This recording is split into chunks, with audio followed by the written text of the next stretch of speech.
So it's probably not a good idea to go on lavish trips to Europe and Dubai while your husbands are in witness segregation prisons for telling on El Chapo, especially when you're having millions of dollars in illegal drug proceeds delivered to you at your own witness protection home.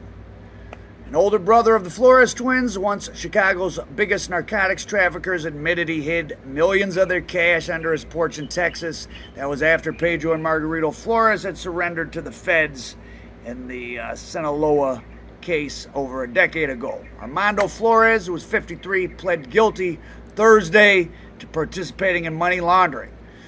His younger twin brothers, whose cocaine and heroin trafficking business was supplied, of course, by El Chapo, ended up agreeing to help authorities bring down the Sinaloa cartel. And in '08, they went into federal custody and they made a deal. But meanwhile, their brother Armando of Round Rock, Texas, which is near Austin, got busy hiding their drug cash, collecting debts from their customers, and dispersing the money to their wives, who I mentioned at the top. Flores said he was living with his brothers in Mexico when they surrendered in '08, and he also agreed to cooperate with the feds. In December of '08, the three brothers and their families left Mexico for the U.S.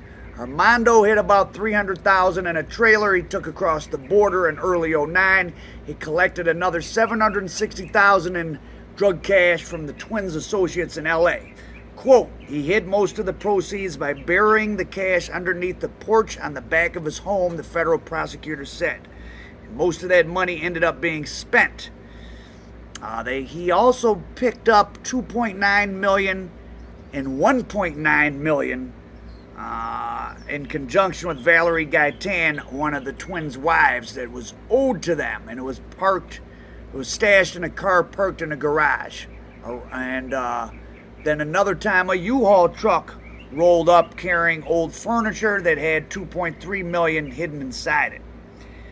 Armando Flores regularly mailed cash to Gaytan and their families, and he would exchange small bills for $100 bills in Chicago. So that's how they actually got onto it. I did a story about it earlier.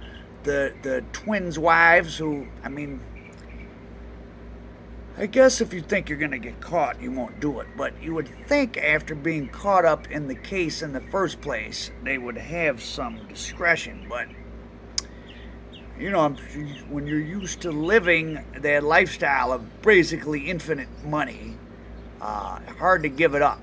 So if you go back to my other story, Cartel Wives, they wrote this book. So they're supposed to be in hiding, or they aren't hiding, but they come out, so they do a press tour all through South America, Mexico, the United States, show their faces, write a book about being the wives of the twins.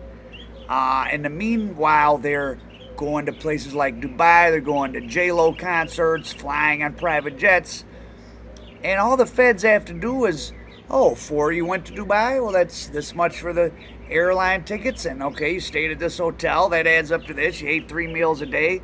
Oh, that's $52,000. Well, you filed $50,000 a year. I'm just making those numbers up on income tax. Right there, you have money you can't account for, and that's how they. And of course, they're gonna watch you, right? Even the prosecutors and stuff, kind of don't like snitches, and the fact that the twins only got 14 years. They're out right now. There's probably some federal law enforcement who feel like they got away with something, and they were watching them, and the wives were spending recklessly, and it culminated in this. So like I said, the third brother, Armando, just pled guilty to money laundering.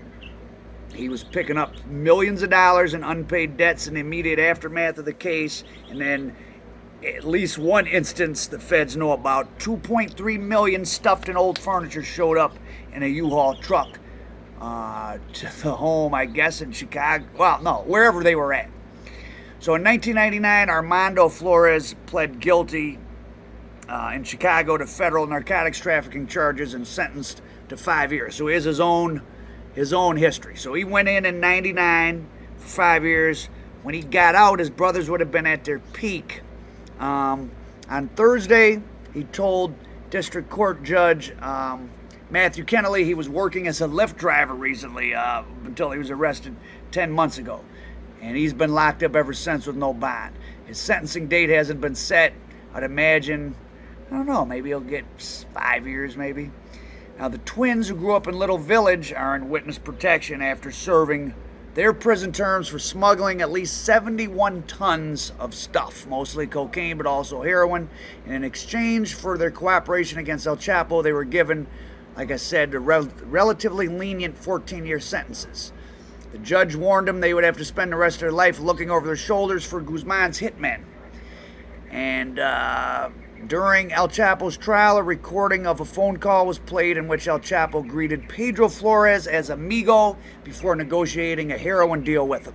Other defendants charged with Armando Flores in a money laundering case are Valeria and Pedro Flores' wife Viviana. So both of the wives and an aunt, and a girl named Bianca Finnegan, who was one of the wives' sister. They're all free on bail while awaiting trial. The twins themselves were not charged in the money laundering case, and the feds are seeking a $500,000 settlement against the wives. So I mentioned this before. When I was in Chicago, I was put on the phone with one of the twins and his wife. They were in witness protection. They talked to me. If you didn't know who they were, talking to them on the phone, it would just seem like a regular couple that maybe, made a bad decision, got mixed up. Someone asked them to drive a car somewhere and they got caught with some drugs. You would have never thought they had been, really integral to the international drug trade. I mean, they were sending millions and tens of millions a month back down to Mexico. I mean, over the years, the Flores family probably, I would imagine, they personally sent over $1 billion to Mexico. They had to have. The one I was talking to told me, he said, it's funny seeing 50 Cent do that, or everyone being interested in the BMF show and Big Meech 50 Cent show, because he said, we had 10 Big Meeches in Chicago alone. I'm sure that's a mild exaggeration, but not that much, because, I met a guy that was in Chicago that was friends with them and didn't want anybody talking bad about them, that he alone, from what he described, what he was doing with them was, a Big Meech size. I mean, he was connected to a group there in Chicago, but hard to believe that they wouldn't have laid low after all this. I mean, they were getting millions of dollars delivered to them, but it's all about the lifestyle and the money.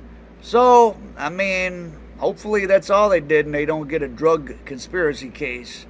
And you might think, well, who would sell drugs with them? And I'm not saying that went on, but, there's only so many people in the world who can move large amounts of drugs and turn the money in and understands all the infrastructure. So you'd be surprised. People will keep working with you even after you're telling on somebody else, because all that really matters is, did you tell on me?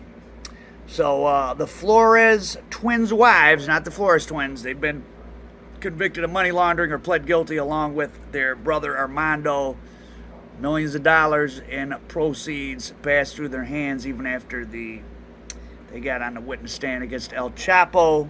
They're awaiting sentencing, but the twins were not charged.